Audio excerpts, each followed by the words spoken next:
aguda, potencialmente mortal, en la que el material embólico, por lo general procedente de una de las venas profundas de los miembros inferiores, bloquea una o más arterias pulmonares, causando un flujo sanguíneo deteriorado y eventualmente hipertensión pulmonar, sobrecarga de presión para el ventrículo derecho.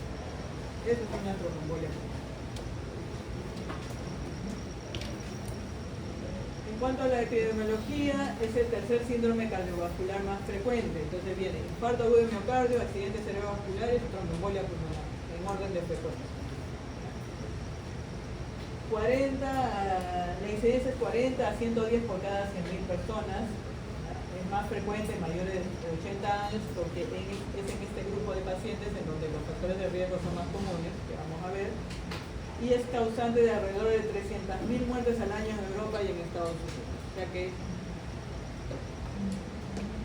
tiene una alta tasa de mortalidad. De los pacientes que fallecen, alrededor del 30% muere de manera súbita o en las primeras horas, antes de que se indique terapia médica. Para que haya tromboembolia pulmonar, tiene que haber factores de predisposición. Y ustedes se acuerdan de este triángulo en donde hay que tener 3 estados en los cuales estén presentes, ¿no? O alguno de los 3 para poder formar un coágulo. O un estado de hipercoagulabilidad, o estasis sanguínea, o lesión endotelial, o los 3 al mismo tiempo, o 2 de ellos. Estados de hipercoagulabilidad, miren, cáncer a la cabeza, cáncer a la cabeza. Embarazo y puerperio. ¿Cuántas veces hemos visto tromboembolia pulmonar en pacientes gestantes, ¿no? Sobre todo al final del embarazo, en el puerperio. Bueno, ya en la terapia hormonal, si bien acá aún aparece el uso de nuevos anticonceptivos orales que tienen menores dosis cada vez de hormonas, pues ha disminuido tanto la incidencia, pero al principio, con los primeros anticonceptivos orales que aparecieron, aumentó la incidencia de embolia pulmonar. Lesión endotelial por trauma, por cirugía, por trombosis previa, por sepsis, vasculitis, etc., o uso de catéteres, venoso central, femoral, puede producir un trombo. Y lo más común, la estasis sanguínea. Edad avanzada, abuelitos, personas que ya no se mueven mucho. Inmovilidad por alguna razón, lesión neurológica, obesidad, obstrucción vascular, insuficiencia cardíaca, mira, acá está como un factor de estasis, y las varices al menos un lugar un poquito alejado. ¿No? Entonces, ¿cuáles son los factores de riesgo para que una persona haga tromboembolia pulmonar? Hay factores de riesgo bajo, hay factores de riesgo muy alto. Hay que sospechar entonces en los pacientes que tienen un riesgo muy alto, pacientes que les viene a la emergencia con un dolor de súbito precordial y con una desaturación, con una hipoxia, con una insuficiencia respiratoria aguda, presten mucha atención si tiene o ha tenido todos estos factores de riesgo. Fractura de cadera, de pierna, reemplazo articular de cadera o rodilla, cirugía mayor, trauma mayor o lesión de la médula espinal. Todos estos factores hacen que el paciente esté inmóvil, ¿no? Inmóvil o con una movilidad muy reducida. Y ahí tenemos el factor de estasis más el trauma vascular. Menor riesgo será si es solo hay obesidad, viajes prolongados en carretera o por avión. Le ponen acá como riesgo bajo. Pero yo creo que hay que sumar, ¿no? En realidad. Una cosa es que ustedes tengan un viaje a Europa, no sé, jóvenes, no creo que ustedes hagan ningún problema, pero que un paciente con insuficiencia cardíaca se haga todo un viaje de 12 horas a España, ¿no? Yo creo que ese paciente sí podría tener mayor riesgo. Entonces tienen que sumar probabilidad. Entonces, ¿qué pasa con la tromboembolia pulmonar? Lo primero es que la presencia de gran cantidad de trombos, porque el cuadro clínico va a variar mucho dependiendo del grado de tromboembolia. Si es una tromboembolia muy chiquita, el paciente probablemente ni cuenta se ve. Pero si es una tromboembolia masiva, el paciente puede morir en ese momento. Entonces, lo que sucede es que hay un aumento de la presión pulmonar, sí se afecta más del 30 a 35% de la superficie del árbol anterior. Hay liberación de serotonina y trombosano además que producen, además, vaso, ¿no? Y además tiene un efecto protrombótico. Hay una sobrecarga aguda, ¿no? Para el ventrículo derecho, hipertensión pulmonar. Es un ventrículo derecho que no tenía ningún problema y de pronto le hacen trabajar de más, y el ventrículo derecho que no está acostumbrado a eso, claudica, ¿no? Entonces el ventrículo derecho se dilata, hay un desplazamiento del septo interventricular hacia la izquierda, ¿no? Se altera por lo tanto el llenado del ventrículo izquierdo, se le expliqué la vez pasada, y cae el gasto cardíaco sistémico también. Los pacientes pueden estar en shock. Entonces, todo depende de cuánto aumente la presión pulmonar, es decir, de la extensión de la tromboembolia pulmonar. Y además de eso va a haber una insuficiencia respiratoria, porque va a haber un desajuste en la relación ventilación-perfusión, es decir, va a haber áreas que están hipoperfundidas o directamente no perfundidas y puede ser que estén bien ventiladas, ¿no? Lo cual lleva a hipoxemia. Entonces acá tenemos una espiral de eventos que se produce cada vez que sobrecarga el ventrículo derecho, todo lo que habíamos visto. Se dilata el ventrículo derecho, aumenta la tensión parietal del ventrículo derecho, activación neurohormonal, bla bla bla bla bla. Isquemia del ventrículo derecho también, disminuye la contractilidad, cae el gasto cardíaco. La caída del gasto cardíaco también contribuye a la disminución de la precarga del lado izquierdo, cae el gasto cardíaco, hipotensión sistémica, esto se llama shock constructivo y el paciente llega a la muerte.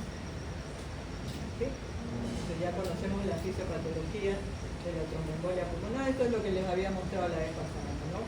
Una sobrecarga súbita de presión del ventrículo derecho, que dice volumen, pero vamos, en este caso sería una sobrecarga de presión súbita sobre el ventrículo derecho, hace desplazar el septo interventricular hacia la izquierda y el ventrículo izquierdo se ve comprimido, con presión aumentada que no deja que se llene adecuadamente. Y además, como cae el gasto del lado derecho, no llega suficiente sangre al lado izquierdo y el paciente se toma. Entonces, el cuadro clínico depende, entonces va a tener un amplio espectro, del paciente asintomático hasta el paciente que es en muerte súbita. ¿Ya? Pero acá influye mucho la sospecha clínica. ¿Ya? El paciente, ¿cuál es el cuadro usual que les dicen? Paciente que viene con desaturación, brusca, insuficiencia respiratoria, disnea súbita, y hipoxemia, ¿no? Es el cuadro clásico que les dicen. Disnea de exhalación brusca o empeoramiento de la previa, dolor torácico, común de ver.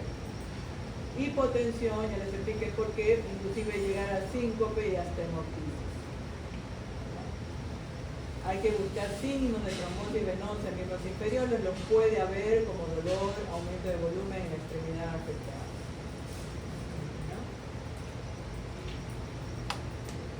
Entonces se han desarrollado distintas escalas de puntuación de probabilidad clínica en el trombolismo pulmonar agudo sintomático. Entonces acá se utilizaron una serie de puntajes. El más utilizado es esto, o la escala más utilizada es esta escala que se llama escala de Wells. Escala de Wells. Esta escala sirve para ver nuestra probabilidad de que el paciente tenga hipertensión pulmonar. Y la probabilidad aumenta si no hay otro diagnóstico alternativo. No tiene infarto, no tiene infección. Si hay síntomas de tromboembolia pulmonar, bueno, ya saben, un paciente que viene con disnea súbita, dolor de pecho y tiene un edema, un miembro inferior dermatizado, con signo de trombosis venosa profunda, lo más probable es que sea una tromboembolia pulmonar. Si además tiene un antecedente de un evento tromboembólico venoso, la probabilidad también aumenta, y así sucesivamente. Si ha tenido una cirugía reciente o está inmovilizado, o si tiene cáncer en tratamiento activo o paliativo, va sumando puntaje. De tal manera que con alta probabilidad será una tromboembolia pulmonar si el puntaje es de 6 puntos. Por ejemplo, tiene una trombosis venosa profunda, está inmovilizado, ahí ya sumamos 4 puntos y medio, y además tiene taquicardia, ya, la probabilidad es 6 puntos, alta probabilidad. Esta es la escala de Wells que se utiliza con mayor frecuencia. También está la escala de Ginebra, pero tiene mayores datos, más fácil de recordar la escala de Wells. Recuerden la escala de Wells para el diagnóstico de tromboembolia pulmonar, lo tienen en sus calculadoras digitales. Más fácil de recordar, pero recuerden el nombre, Wells. Exámenes complementarios, actualmente ya todos apelamos ante la alta sospecha a qué? A una tomografía, una angiotomografía pulmonar. Pero antiguamente solo teníamos nuestra radiografía de tórax y la radiografía de tórax sí sirve. ¿Para qué? Bueno, primero que es un examen rápido, barato y por lo menos nos permite excluir otra causa de insuficiencia respiratoria aguda. Atelectasia, neumotórax, ¿no? Por ejemplo, una neumonía. ¿Sí? Algo nos ayuda. Por ejemplo, acá tenemos un paciente con un neumotórax. No, perdón, este signo es de oligoemia. Este es uno de los signos que antiguamente se utilizaba como diagnóstico de tromboembolia pulmonar. Observen cómo los vasos pulmonares se notan bien acá. Y en este caso vi una tromboembolia de la rama pulmonar derecha y observen cómo no se observan vasos pulmonares acá. Bueno, eso ya quedó para la prehistoria, pero ¿no? ¿Un electrocardiograma servirá? Sí, cuando hay signos electrocardiográficos de sobrecarga del lado derecho. ¿Verdad? Taquicardia sinusal es un parámetro. ¿Verdad? Hay un patrón clásico que se llama patrón S1Q3T3 para hablar de tromboembolia pulmonar. ¿Qué quiere decir eso? S1Q3T3, presencia de onda S en 1, presencia de onda Q en 3 y presencia de T negativa en 3. Este paciente en este electro tiene ese patrón. Este es un paciente con una tromboembolia pulmonar. Este patrón S1, Q3, T3, clásicamente descrito para la tromboembolia pulmonar, pero su sensibilidad, como todo criterio electrocardiográfico, es baja. Pero si la encuentran y tienen una alta sospecha, pues ya ahí les va dando más datos. Patrón de bloqueo de rama derecha o de sobrecarga del ventrículo derecho con ondas T negativas B1 o B2 hasta B4. El paciente tiene una tromboembolia pulmonar. Dímero D no sirve, pero el dímero D, recuerden que es el producto de degradación de la fibrina. El dímero D sobre todo tiene valor predictivo negativo. Es decir, si es positivo y tienen una alta sospecha, bueno, un dato más. Pero si es negativo, no hay trombosis. Por lo menos les ayuda a descartar. ¿Verdad? ¿Troponina dosamos? Sí, troponina sí dosamos porque es un valor de pronóstico. En presencia de una tromboembolia pulmonar que la troponina suba es un criterio de mal pronóstico. Está hablando de injuria del lado derecho, está hablando de células que están muriendo en el ventrículo derecho. ¿Verdad? Y ya como les expliqué, actualmente lo que se utiliza más es la angiotomografía pulmonar.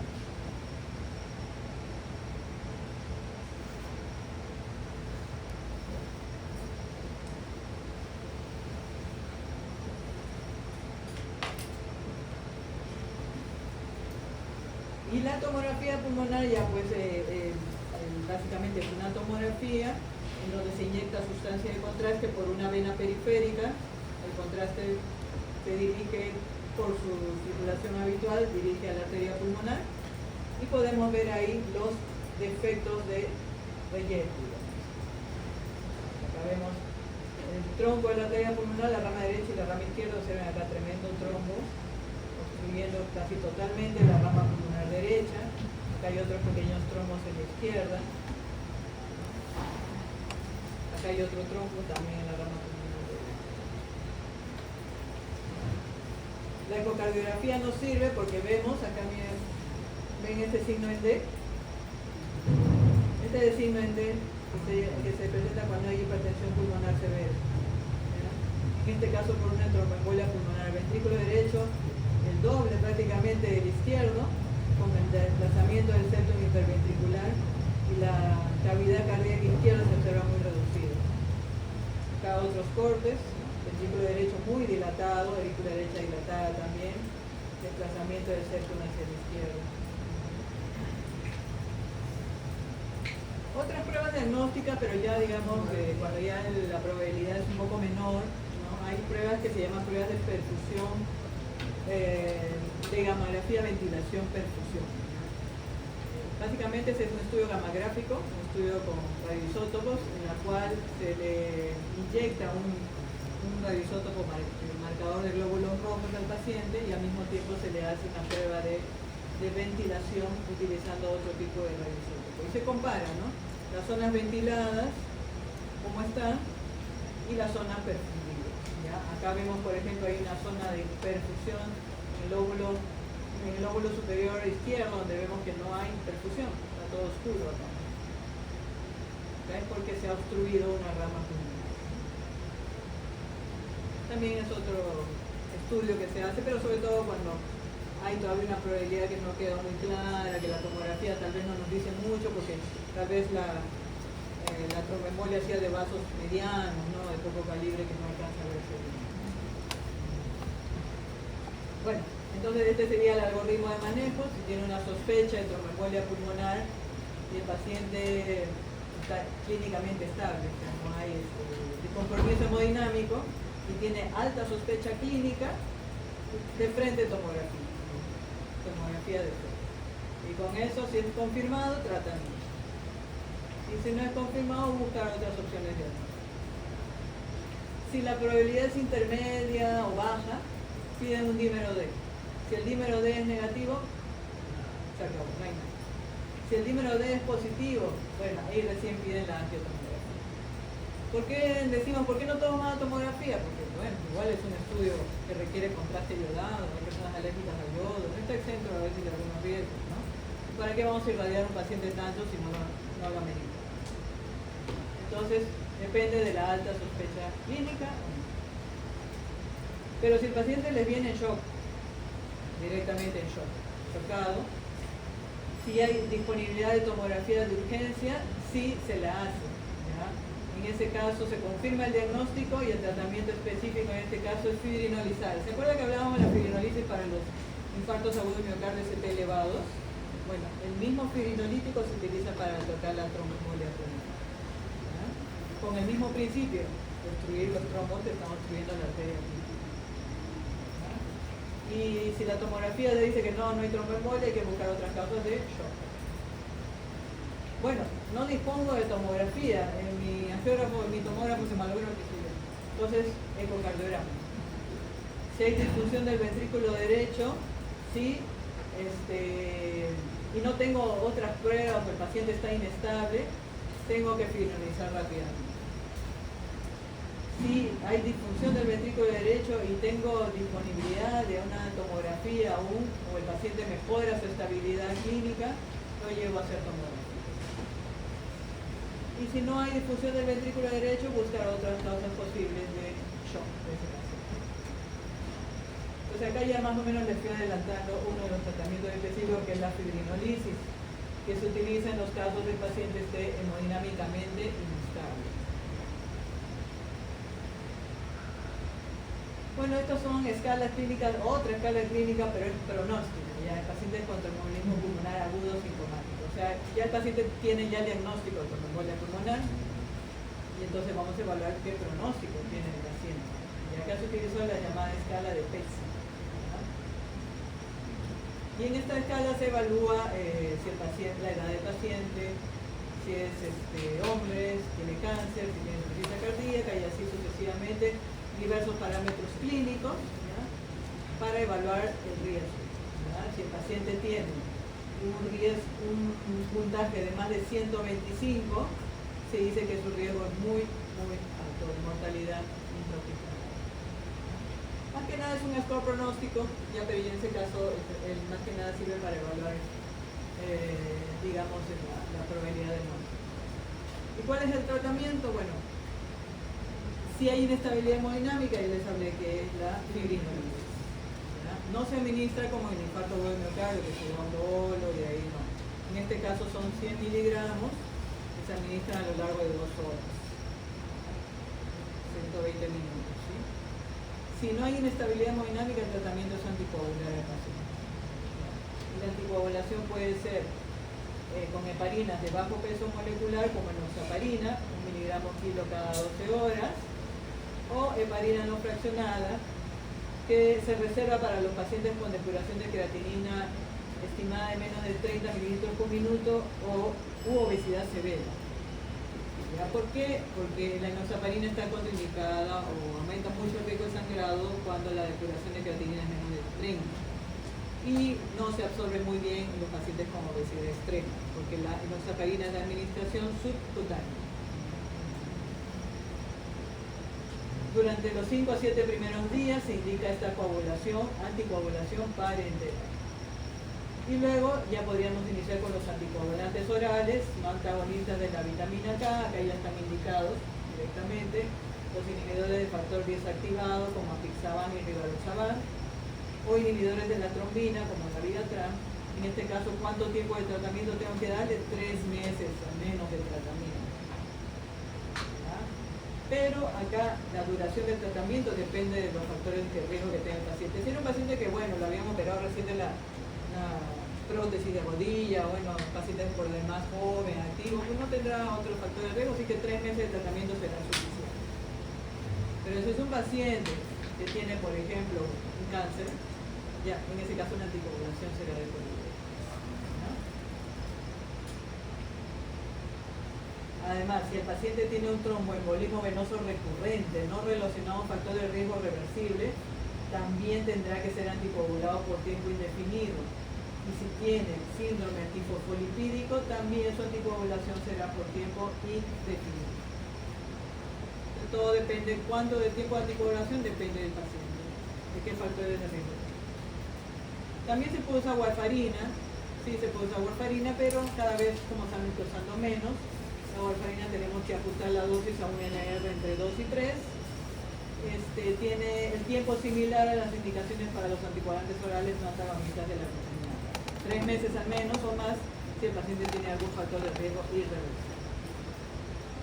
Anteplasia, ya les dije la fibrinolisis. La fibrinolisis para inestabilidad hemodinámica, 100 miligramos en 2 horas o 0,6 miligramos kilo a lo largo de 15 minutos, dosis máxima de 50 miligramos. Esto es un régimen acelerado que podría administrarse en pacientes con inestabilidad hemodinámica extrema como paro cardíaco.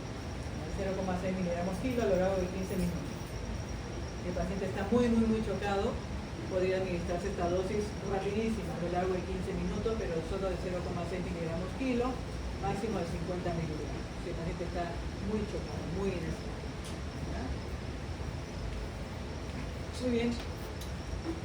Antes de terminar, hay otras opciones terapéuticas para la tromboembolia pulmonar. Justamente tenemos una paciente hospitalizada ahorita en donde se ha optado por hacer una terapia dirigida con una fibrinolisis intravascular, ¿no? Es una paciente con una tromboembolia pulmonar sin shock, pero sí con signos de disfunción ventricular derecha y con trombos en ambas ramas de la arteria pulmonar. Entonces se le hizo un cateterismo derecho, se canuló la arteria pulmonar selectivamente, primero a la derecha y a la izquierda, y intravascularmente se ha administrado la fibrinolítica, el anteplasia. A una dosis pequeña, creo que dando 15 miligramos en cada lado, y con eso se ha observado que los trombos han reducido de tamaño y ha disminuido la sobrecarga del lado derecho. Pero como ven, eso es un tratamiento que no siempre se busca. Así que si el paciente está con una tromboembolia pulmonar, está inestable hemodinámicamente, se tiene que fibrinolizar de manera sistémica como les he explicado. ¿Okay? Muy bien, listo. Gracias.